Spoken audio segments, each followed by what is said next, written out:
Hey BookTube, it's Sarah and welcome back to my channel, The Book Bag. Today I'm going to be talking about some of my favorite Christmas books.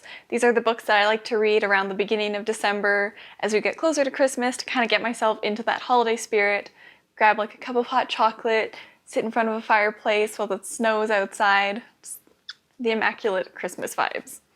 So, some of these books are books that I read every single year. Some of them are just ones that I like to pick up every now and then when I'm feeling in the mood for some sort of Christmassy read.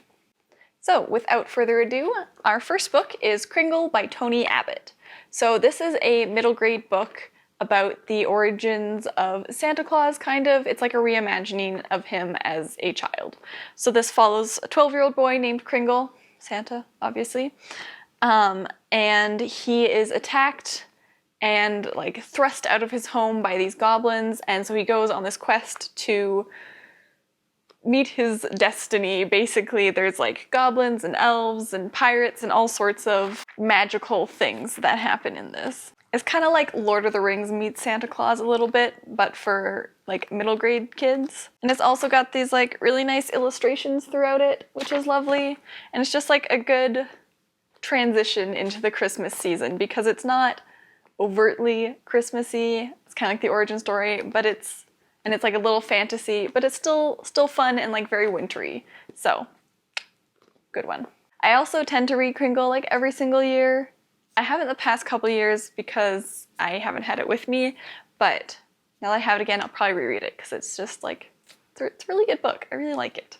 The next book I have is Secret Santa by Sabrina James. So this is a contemporary teen romance. So at this school in the book, they're hosting a Secret Santa, and this group of teens are using that to their advantage to try and tell their crushes how they feel and get people to fall in love with them. You can see on the back, it's got the little like Secret Santa diagram of who has who and who has to like give each other gifts and stuff. And it's just like a really sweet romance. There's lots of really cute couples in this. There's all sorts of like, you know, like friends to lovers and like falling for the person you didn't expect and all the good stuff, all the really cute, sweet, fluffy things.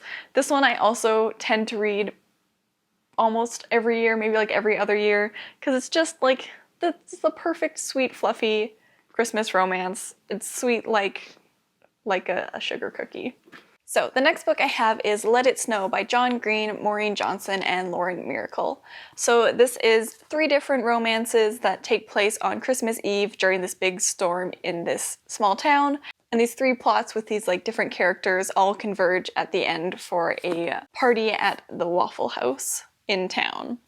It's really sweet, it's pretty funny, there's all sorts of chaos and shenanigans going on in this. It's also, as you can see, a Netflix movie now. I think that came out last year, I want to say, last year or the year before.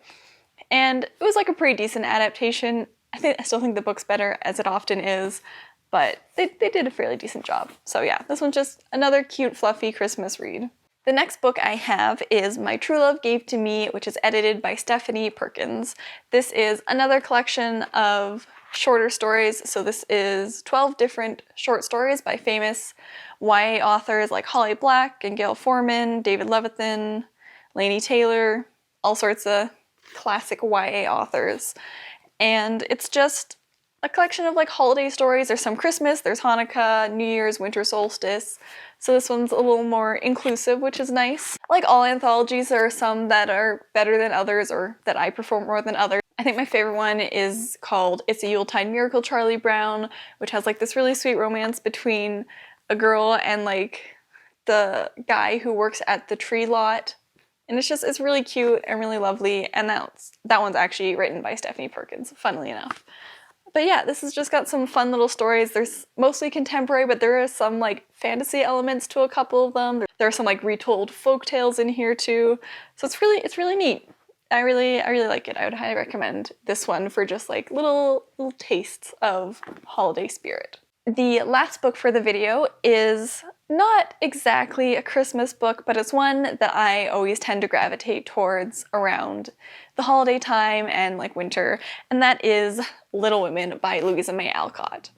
Now, I know it doesn't take place, it takes place over like several years, over the course of a year, you know, it's all seasons, but it starts out at Christmas time.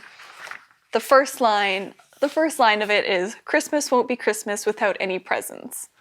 Like, it starts out in Christmas and it really gives me those wintry vibes. Even when we like move on into like the spring and the summer and stuff, when I think of Little Women, I always think of like the 1994 movie with like Winona Ryder, where they're all bundled up in their, you know, their big skirts and their like shawls and all their scarves, taking breakfast over to the poor neighbors. So yeah, I really like to read this around the holidays.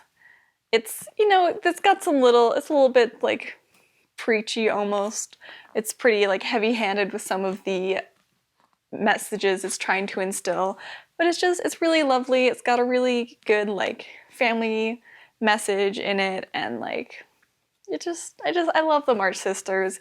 You guys, if you don't know, I collect editions of Little Women. Little Women is my favorite classic. It warms my heart, and I just love to read it around the holidays. So those are my favorite books to read around Christmas time. Let me know if you guys have read any of them, or if you have other books that you like to read every year around the holidays. I'd love to get more recommendations, because just like holiday books make me so happy. Thank you so much for watching, and I'll see you next time. Chris Angel. I've never watched Chris Angel. Oh, it's not David Levithan. I am a fool. That you're really like looking